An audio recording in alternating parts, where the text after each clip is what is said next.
Hello नमस्कार, welcome to inculcate learning. Intelligence और उसकी थियरीज हम काफ़ी अच्छे से डिस्कस कर चुके हैं। एक और मॉडल आता है इंटेलिजेंस में जो कि आपकी 12th क्लास की एनसीईआरटी में मेंशन है और इम्पोर्टेंट हो जाता है इसीलिए। ठीक है, सो 12th क्लास की साइकोलॉजी की एनसीईआरटी के पहले ही चैप्टर में ये चीज़ मेंशन है, पास model of intelligence.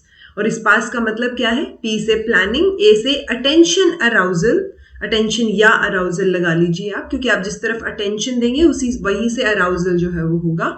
And double S मतलब साइमल्टेनियस और सक्सेसिवली होगा। ठीक है, सो ये मतलब आपको पता होना चाहिए। और इन्हीं तीन चीजों का मतलब हम समझेंगे कि प्लानिंग का मतलब क्या है, अटेंशन और अराउजल का मतलब क्या है, और साइमल्टेनियस सक्सेसिव का मतलब क्या है। सो ये इंटेलिजेंस का मॉडल है जो हमें डिस्कस करना है आज।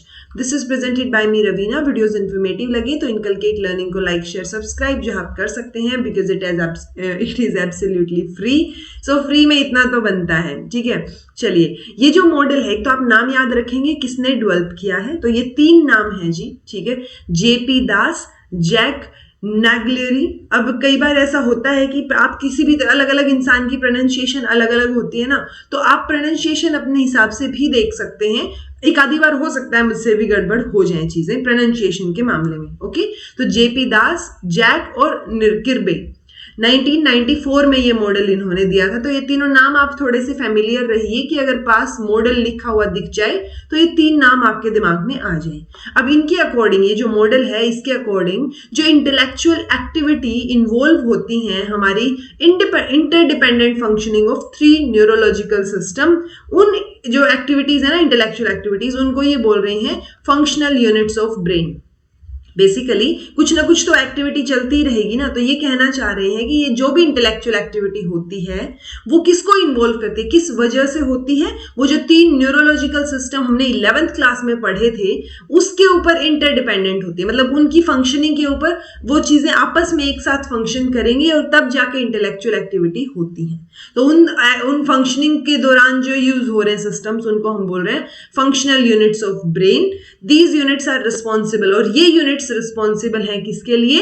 अराउजल या अटेंशन के लिए, कोडिंग या प्रोसेसिंग के लिए जो हम साइमल्टेनियस और सक्सेसिव की बात कर रहे हैं, और प्लानिंग के लिए।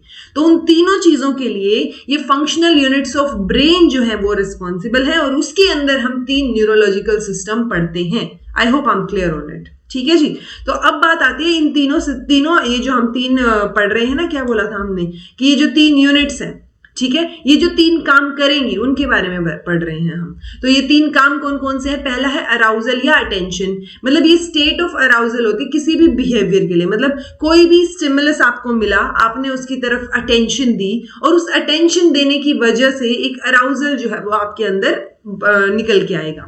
तो देखिए स्टेट ऑफ अराउजल क्या है, बेसिक है किसी भी बिहेवियर में। ये किस चीज में हेल्प करती है? It helps us in attending to stimuli. तो वो जो अराउजल की स्टेट है वो हमें हेल्प करती है कि हम वो स्टिमुलस जो है वो ले लें, क्योंकि हमने उस तरफ अटेंशन दी है। सो अराउजल और अटेंशन जो है वो फिर एक इंसान को अनेबल करेंगे किसी भी इंफॉर्मेशन को प्रोसेस करने के लिए। ऑप्टिमम लेवल ऑफ अराउजल जो है वो फोकस करेगा, और focuses our attention to the relevant aspect. अगर ऑप्टिमम अराउजल है तो वो चीजें क्या होंगी, हम जो हमें काम है और रेलेवेंट है जो चीज, उसकी तरफ अराउजल होगा और हम वो काम करना चाहेंगे। लेकिन अगर बहुत ज्यादा अराउजल है या बहुत कम अराउजल है तो वो इंटरफेयर करेगा अटेंशन के बीच में। जैसे attention deficit attention hyper activity disorder होता है ना, ADHD। ठीक है, सो उसके अंदर क्या होता है, बच्चा बहुत हाइपर एक्टिव होता है, उसको हमें थोड़ी थोड़ी देर में कुछ ना कुछ उसको काम पकड़ाना पड़ेगा, तब जाके वो जो है उसकी अटेंशन और उसकी एनर्जी जो है वो हम कहीं पे एक जगह पे लगा पाएंगे। सो वही चीज है कि अगर बहुत ज्यादा अटेंशन अराउजल हुई और बहुत कम अराउजल हुई, तो ये दोनों ही सिचुएशन में अटेंशन हम एक पर्टिकुलर जगह पे नहीं दे पाएंगे, अटेंशन में इंटरफेरेंस जो है वो होती रहेगी। जैसे एक एग्जाम्पल इन्होंने दिया कि मान लो टीचर ने आपको बोला कि वो टेस्ट, उन्होंने आपको एक टेस्ट के बारे में बताया कि वो टेस्ट लेंगे, ठीक है, कि ये वाले चैप्टर का ये टेस्ट लेंगे। सो उस टेस्ट की वजह से एक अराउजल जो है वो आपके दिमाग में आएगा, और आप पर्टिकुलर जिन चैप्टर्स का टेस्ट होना है स्पेसिफिकली उन चैप्टर्स को तो अटेंड करेंगे ही करेंगे। तो वो अटेंशन उन चैप्टर्स की तरफ आपकी जाएगी, क्योंकि टीचर ने बोला कि टेस्ट होना है, तो एक अराउजल आपके अंदर से आया।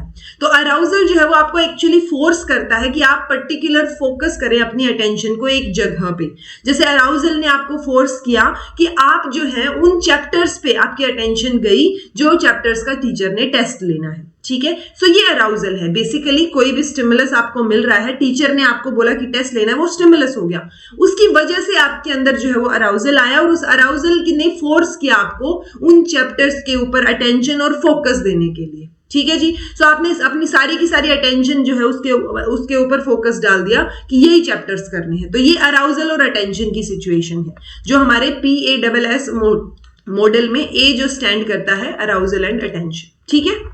दूसरी बात है साइमल्टेनियस एंड सक्सेसिव प्रोसेसिंग। अब आपने अटेंशन तो दे दी जो टीचर ने बोला था कि टेस्ट होना है, अब जो अटेंशन दी है वो जो आप चैप्टर्स पढ़ रहे हैं उनको प्रोसेस भी तो करना पड़ेगा ना। तो यहाँ पे वो इंफॉर्मेशन जो है वो प्रोसेस हो रही है, एक मीनिंगफुल पैटर्न जो है वो बन के आ रहा है उन चीजों को कॉम्प्रीहेंड करने के लिए, ठीक है। जैसे इन्होंने एक और एग्जाम्पल दिया, ये जो RPM पढ़ते हैं हम, रावेन का प्रोग्रेसिव मैट्रिसेस टेस्ट जो है, ये टेस्ट हम देखेंगे जब हम इंटेलिजेंस या पर्सनालिटी वगैरह की बातें करेंगे, तो उस दौरान भी होते हैं ये सारे के सारे टेस्ट, ठीक है। तो एक टेस्ट है जो डिजाइंड है, is presented from which a part has been removed. You are required to choose one of the 6 options that best completes the design. तो ये जो रावेन का प्रोग्रेसिव मैट्रिसेस है, इसमें आपको वो डिजाइन कंप्लीट करना होता है, आपको चूज करने होते हैं चीजें। तो वो जो चीज आप देख रहे हैं, समझने की कोशिश कर रहे हैं, रिलेशंस भी फिगर आउट कर रहे हैं और फिर उन 6 में से एक चीज आप चूज भी कर रहे हैं, तो वो चीजें साइमल्टेनियसली हो रही हैं, साथ साथ हो रही हैं आपकी ना।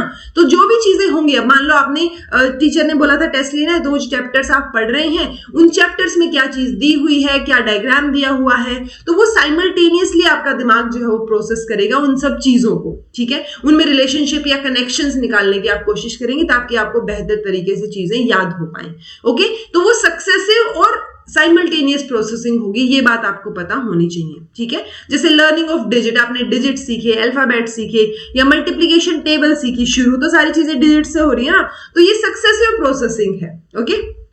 चलिए जी, फिर आता है प्लानिंग।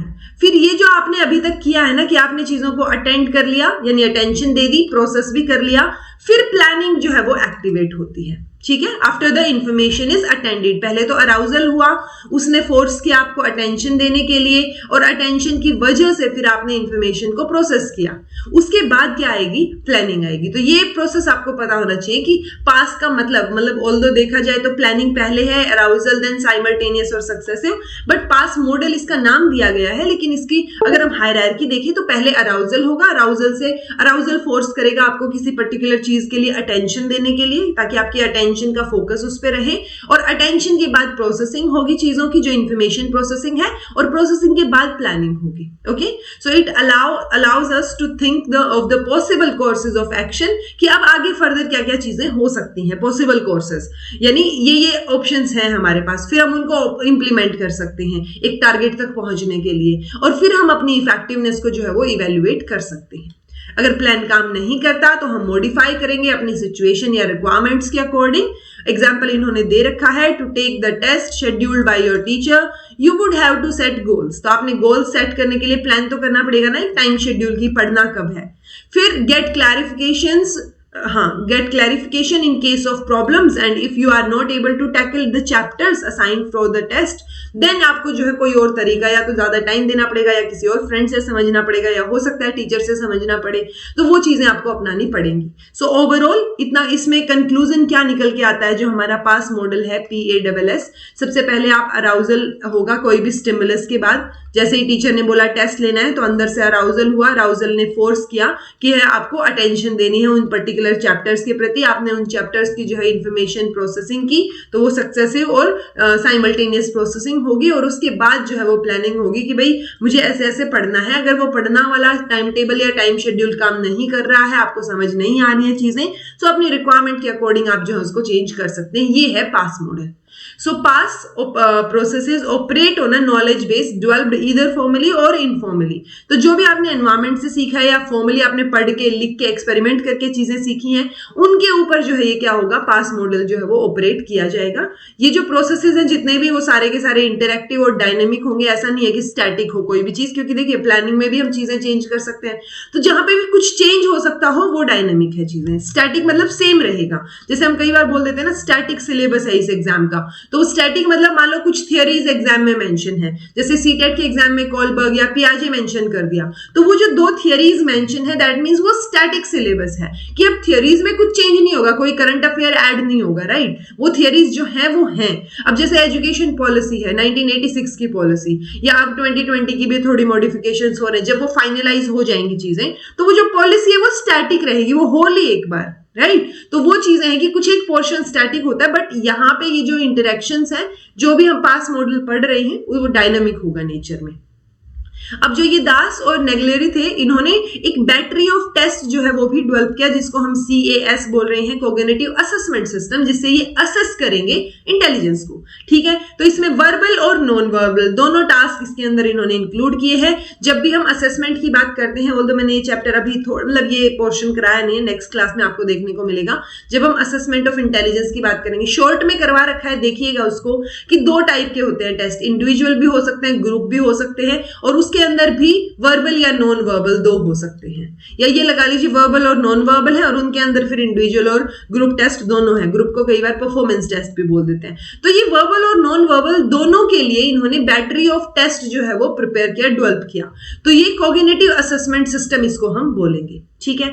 अब ये क्या कर रहे हैं, किस चीज को मेजर करने के लिए, बेसिक कॉग्निटिव फंक्शंस को मेजर करने के लिए स्कूलिंग के लेवल पे, ठीक है, presumed to be independent of schooling. तो ये जो टेस्ट है वो किसके लिए है, 5 से 18 साल के बच्चों के लिए, 5 से 18 साल की एज ग्रुप में जो इंडिविजुअल्स हैं उनके लिए ये बैटरी ऑफ टेस्ट जो है वो, जिसको हम CAS बोल रहे हैं, कॉग्निटिव असेसमेंट सिस्टम, वो इन्होंने प्रिपेयर किया है। Result of assessment can be used to remedy cognitive deficit of children with learning problems. तो लर्निंग में जो भी बच्चों को दिक्कत आती है, जो उनको, जैसे हम रेमेडियल टीचिंग करते हैं वैसा सही है कि ये टेस्ट जो है इनका रिजल्ट जो आएगा उस हिसाब से हम समझ सकते हैं कि बच्चे को कहाँ रेमेडी की जरूरत है और कहाँ पे हमें उनको हेल्प करनी है इंप्रूवमेंट में, ठीक है। So this model represent the information processing approach to the intelligence. जैसे फैक्टर थियरीज हमने पढ़ी थी ना, तो यूजुअली एक फैक्टर अप्रोच हो जाता है, एक कॉग्निटिव अप्रोच हो जाता है, कई बार एक इंफॉर्मेशन प्रोसेसिंग अप्रोच बोल देते हैं। तो इंफॉर्मेशन प्रोसेसिंग अप्रोच जो है इंटेलिजेंस का, उसको ये मॉडल जो है वो रिप्रेजेंट करता है। ये था पास मॉडल, ठीक है। तो पास मॉडल आपको समझ आया, आपके दिमाग में थोड़ा सा समझ आया या ऐसे ही पास हो गया, बिल्कुल वो बताइएगा।